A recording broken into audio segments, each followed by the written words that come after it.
peace and blessings. Listen, it is amazing.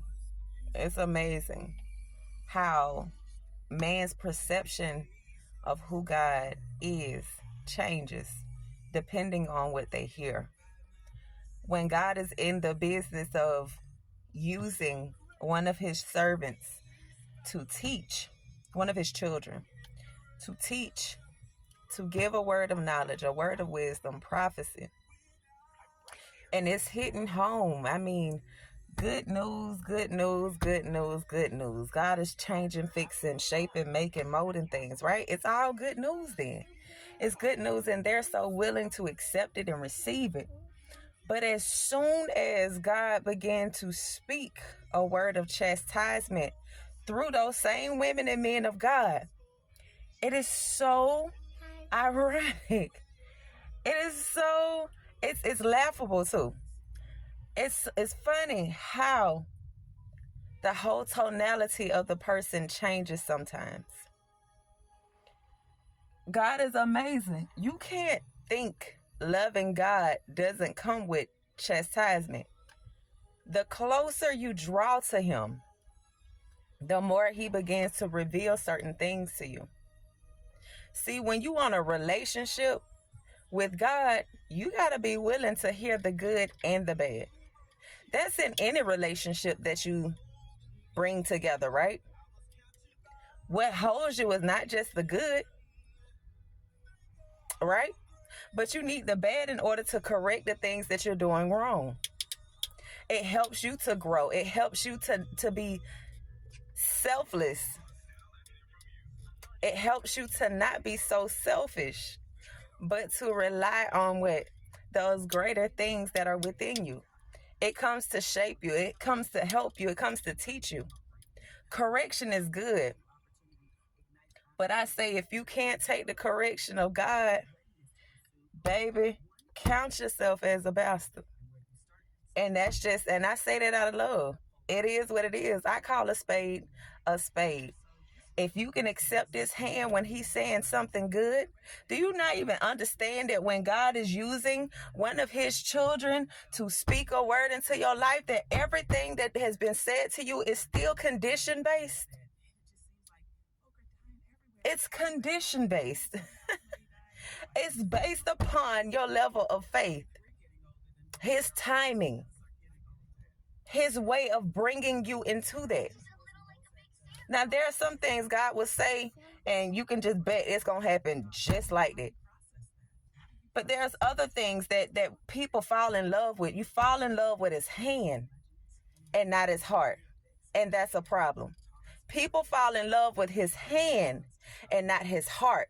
And that's a problem.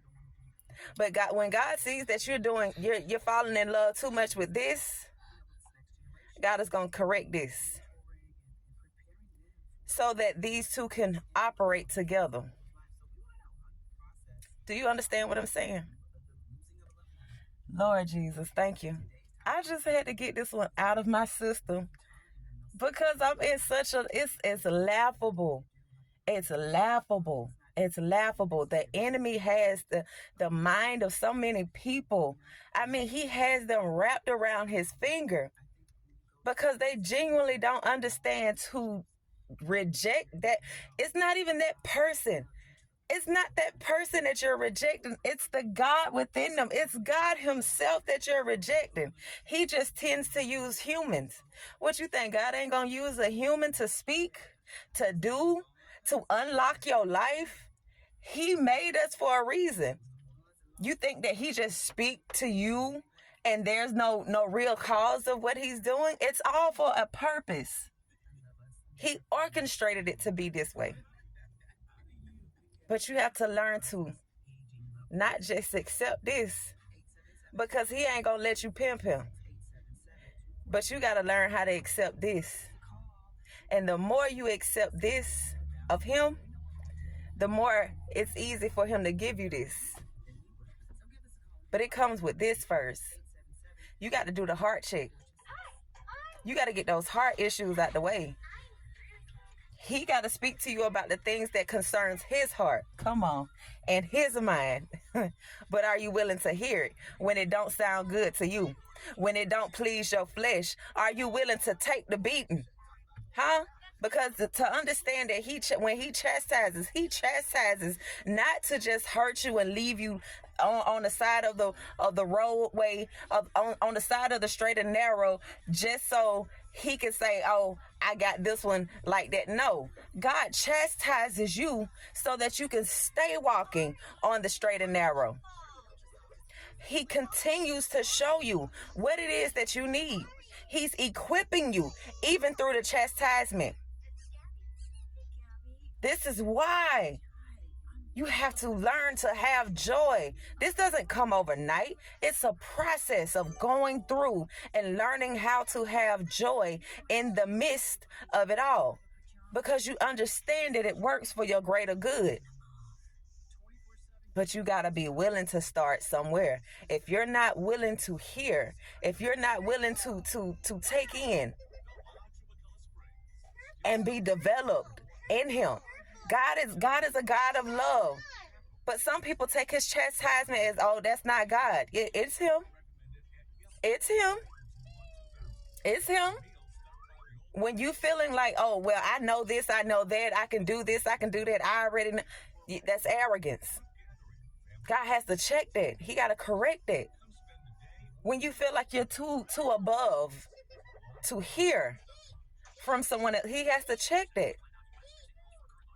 He uses man. This is why he left these gifts. Some apostles, some prophets, some pastors, some evangelists, some teachers. This is to help you, to guide you through this journey of life. You have to be willing to let go and let God. If not, you're going to keep going around the same demonic cycle, never learning nothing. He will allow you to be turned over to your own mind since he can't correct it, right? Learn to love God in every process that he takes you through, because he's showing you who he is. He's not just a God of gifts.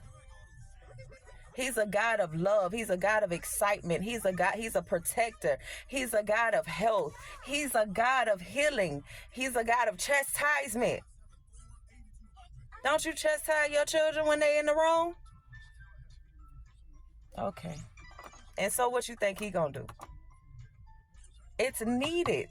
It's needed to grow. It's needed to stay in place. It's needed to stay in line. It's needed so that you can remain the clay and him the creator. Because sometimes we get out of clay mode and want to play creator. And see, that's the same thing that happened to Lucifer. Stay the clay. Let him continue to spin you on the wheel and mold you, or get flung off because of the speed. You understand? Anywho, I love y'all. I just wanted to share it. I hope y'all have an amazing day.